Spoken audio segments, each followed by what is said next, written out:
la lumière n'est pas ouf.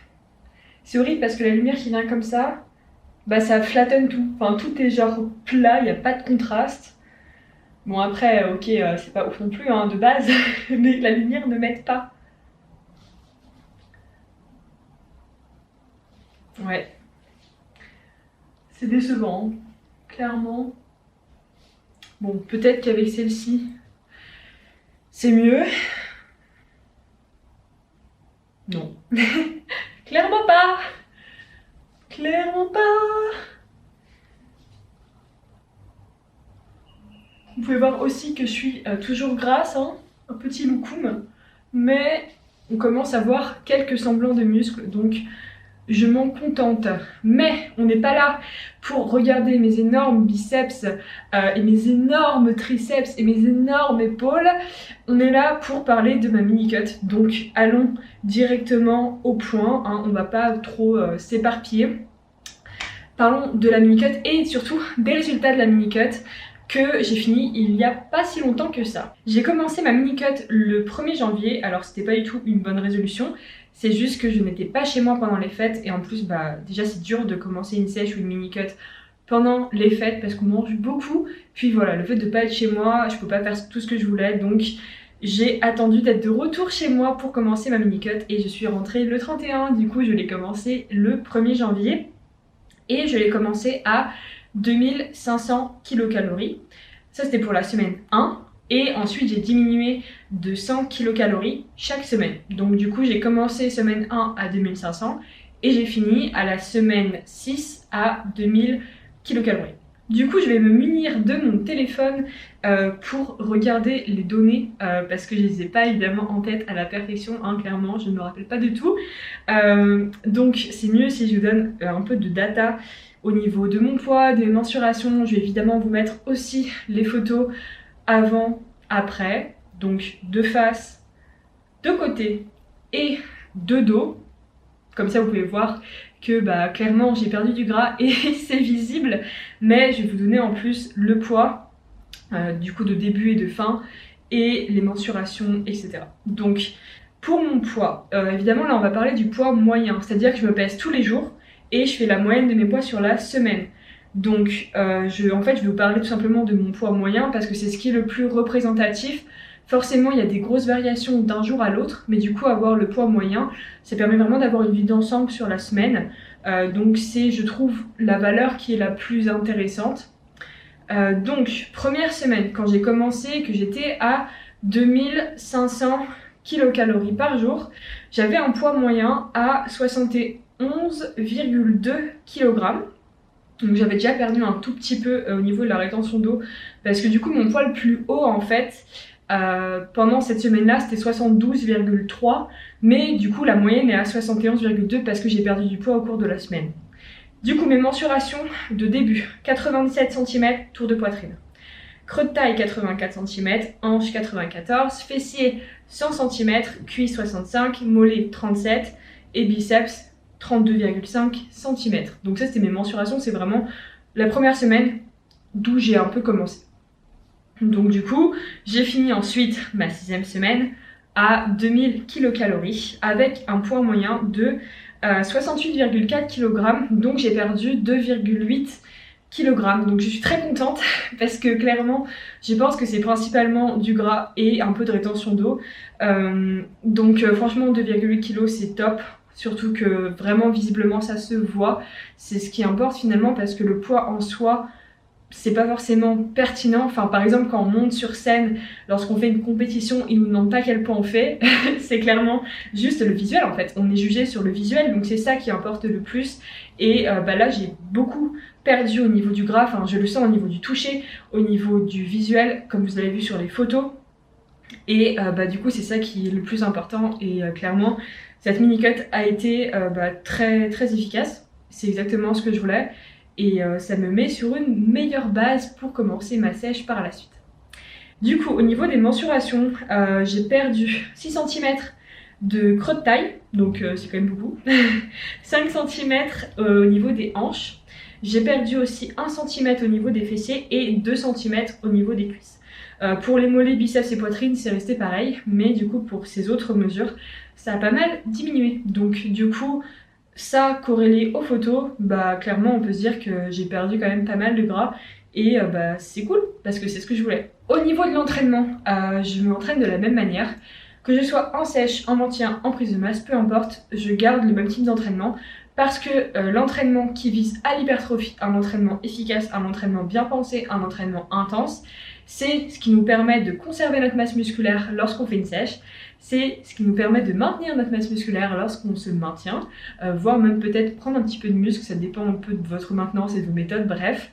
Et ça vous permet aussi de prendre du muscle lorsque vous faites un surplus calorique. Donc un bon entraînement, il s'adapte à toutes les situations au niveau de la diète. Et ça vous permet en fait d'avoir les meilleurs résultats possibles au niveau de votre composition corporelle, peu importe au niveau de la phase dans laquelle vous êtes au niveau des calories, au niveau de la diète. Donc du coup, mon entraînement restait le même, toujours intense, toujours à me pousser à fond, toujours bien pensé au niveau des groupes musculaires que je travaille, au niveau de la sélection d'exercices, au niveau de tout, clairement. Et ce que je faisais, c'était 3 haut du corps et 3 bas du corps, évidemment en alterné, hein. Donc un seul jour de repos par semaine, mais ça m'allait pour le moment, enfin j'ai bien récupéré malgré tout. Donc du coup voilà, ça s'est bien passé, ça m'a bien convenu. On verra par la suite hein, comment ça évolue, mais pour le moment 6 séances par semaine ça me va très bien. Séance de cardio 0, clairement j'en ai pas fait. Après je fais en moyenne 13 000, 14 000 pas par semaine. Donc généralement on va dire que mon minimum de pas, de toute façon c'est toujours 10 000 strict minimum au niveau des pas. Mais parfois je vais jusqu'à 16 000, 18 000. Donc du coup, quand on fait la moyenne sur la semaine, c'est généralement autour de 13 000, 14 000 pas. Donc c'est quand même pas mal, hein, clairement, je suis active. Mais j'ai un chien à sortir et quand je marche aussi, j'aime bien écouter des podcasts, etc. Donc pour moi, marcher, faire les pas, c'est vraiment top.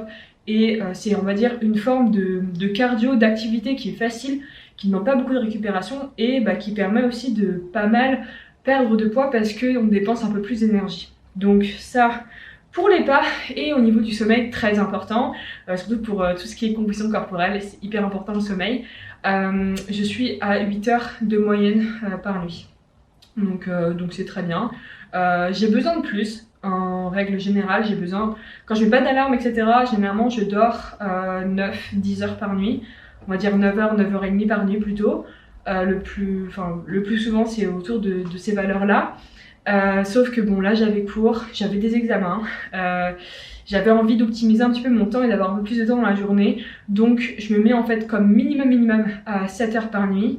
Et après généralement je suis plutôt autour des 8 heures, donc là 8 heures en moyenne par nuit. Ce qui est vraiment pas mal, clairement. Et ça me permet en fait d'avoir suffisamment de sommeil, donc d'optimiser tout ce qui est composition corporelle, énergie, etc., récupération. Mais de pas non plus dormir trop et perdre un petit peu de temps. Donc voilà, c'est comme ça que j'ai fait pour ma mini cut. Donc là vous avez toutes les données concernant ma composition corporelle. Et enfin je me suis dit que ça serait pertinent de vous montrer un petit peu des journées types au niveau de mon alimentation quand j'ai commencé donc à 2500 kcal et quand j'ai fini à 2000. Évidemment j'ai une diète flexible hein, donc mes aliments, ma fréquence des repas, etc. La composition des repas, ça change tous les jours. Mais après, j'ai quand même des trucs un peu basiques et je suis pas non plus une très grande cuisinière, donc je suis pas des recettes, hein, clairement. Pour moi, cuisiner, c'est juste cuire les aliments qui ont besoin d'être cuits, éplucher les éléments qui ont besoin d'être épluchés, couper les aliments qui ont besoin d'être coupés, et c'est tout. Enfin voilà, mais ça c'est un autre problème, c'est une autre histoire, hein. Chacun est différent. Pour moi, c'est ce que je fais, c'est ce qui me convient le mieux. Mais bref, je voulais juste vous montrer un petit peu, voilà, grosso modo, une journée à 2500 kcal. Parce que ça peut juste vous donner un peu une idée de comment je m'alimente et du coup comment je compose ma diète. Donc là, quand on regarde petit déjeuner, du coup je vais vous le traduire parce que c'est du roumain, vu que évidemment je vis en Roumanie, certains aliments que je rentre sont écrits en roumain. Du coup je prends mon petit fromage blanc habituel, donc c'est une espèce de cottage cheese et de fromage blanc, mais c'est beaucoup plus dense en fait, c'est pas du tout comme un fromage blanc normal, c'est un peu un fromage frais, très dense, et en fait du coup je mets de l'édulcorant liquide dedans. pour qu'il soit évidemment moins dense et plus onctueux. Et je mets aussi des arômes MyProtein pour donner un bon petit goût sucré. Du coup, je varie beaucoup mes arômes, hein, ça change tout le temps. Mais au moins, en fait, je transforme un espèce de fromage frais qui est très dense et qui n'est pas du tout sucré, qui est même plutôt, on va dire, salé, en quelque chose qui est hyper sucré, hyper onctueux et bien consistant parce que ça reste quand même assez dense, hein. Du coup, ça remplit bien l'estomac et clairement, ça m'apporte quand même pas mal de satiété. Et surtout, en fait, le plus important, pourquoi je prends ça et pas par exemple du yaourt grec, c'est parce qu'il y a énormément de protéines dedans. Je crois qu'il y a 13 grammes de protéines au 100 grammes. Du coup, quand j'en prends une petite barquette, on va dire, de 250 grammes, ça fait 175 kilocalories. Et du coup, ça me fait 31 grammes de protéines. Donc c'est énorme. Et du coup, ça m'apporte suffisamment de protéines pour mon repas. Donc pour moi, c'est vraiment parfait parce que du coup, il est aussi très bas en lipides, vu que c'est quelque chose qui est allégé. Donc j'ai quasiment pas de lipides, un tout petit peu de glucides, pour le lactose, etc. je pense surtout. Et du coup, peu de calories, beaucoup de protéines, très dense, donc super, ça remplit bien l'estomac, satiété, etc. Et surtout, c'est hyper bon parce que je mets plein d'arômes et plein d'édulcorants. Donc ça, c'est vraiment un truc que je mange, peu importe le moment, que je sois en maintenance, en sèche ou en prise de masse, j'en mange tous les jours. J'adore ça, je ne m'en lasse pas. En plus, du coup, je varie tout le temps avec les arômes, donc c'est nickel. Avec ça, je prends souvent des fruits, donc peu importe le fruit là, ce jour-là, c'était des pommes. Et ensuite, au déjeuner, j'ai mangé English muffin, donc les muffins nature que j'ai acheté en France parce qu'ici on n'a pas du tout, ça n'existe pas. Donc quand je suis rentrée en France à Noël, j'ai fait le plein. J'ai ramené 3 sacs de courses de nourriture française, dont des muffins complets et des muffins nature. Là, c'était des muffins nature. Pareil, le petit fromage blanc, des fraises. Et du miel pour mettre sur les muffins. Donc ça, c'était pour mon déjeuner. Après, vous pouvez voir aussi que mon petit déjeuner, souvent, il n'a pas beaucoup de calories, tout simplement parce que le matin, j'ai pas très faim. En fait, ma faim augmente graduellement dans la journée et est très élevée le soir. Du coup, ce que je fais, c'est que je mange moins le matin et je mange beaucoup le soir. Donc là, vous pouvez voir que le matin, mon repas est pas très gros, clairement, mais ça me suffit. Ensuite, ça augmente un petit peu.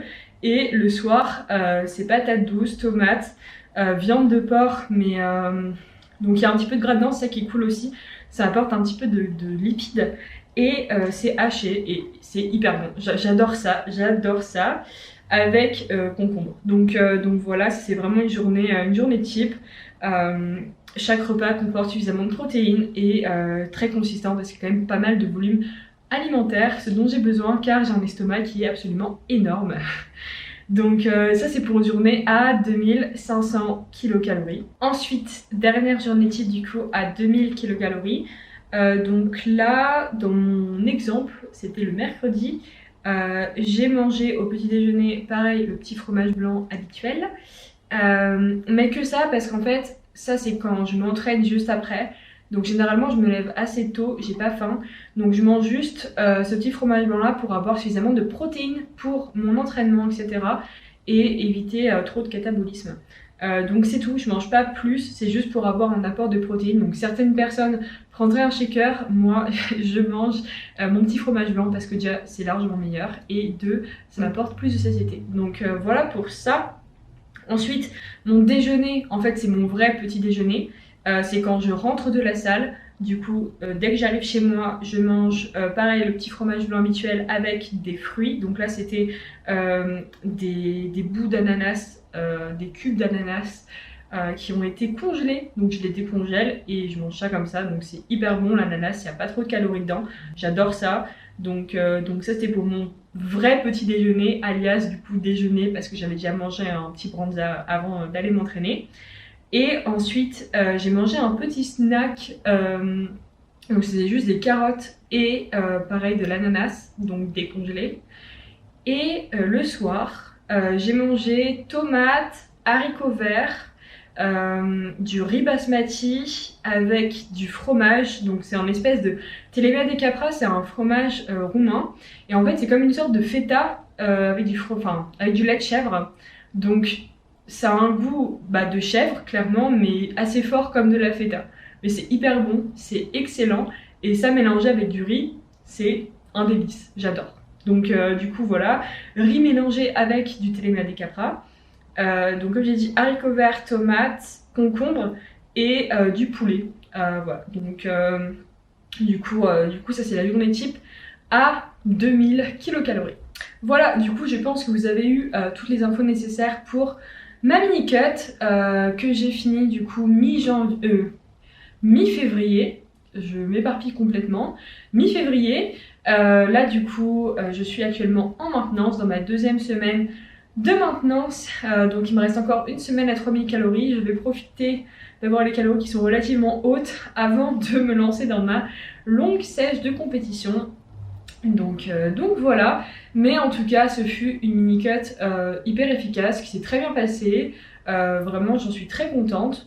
Donc on va voir ce que ça va donner par la suite, mais là vous avez toutes les informations dessus. Donc écoutez, abonnez-vous si c'est pas déjà fait à mon compte, comme ça vous pouvez suivre les nouvelles vidéos qui arrivent et vous tenir au courant de mes actualités et apprendre des choses, je l'espère, dans mes vidéos. Mettez un petit like si vous avez apprécié la vidéo, si vous trouvez que le contenu que je partage avec vous est cool et instructif aussi. Et écoutez, à bientôt dans une nouvelle vidéo.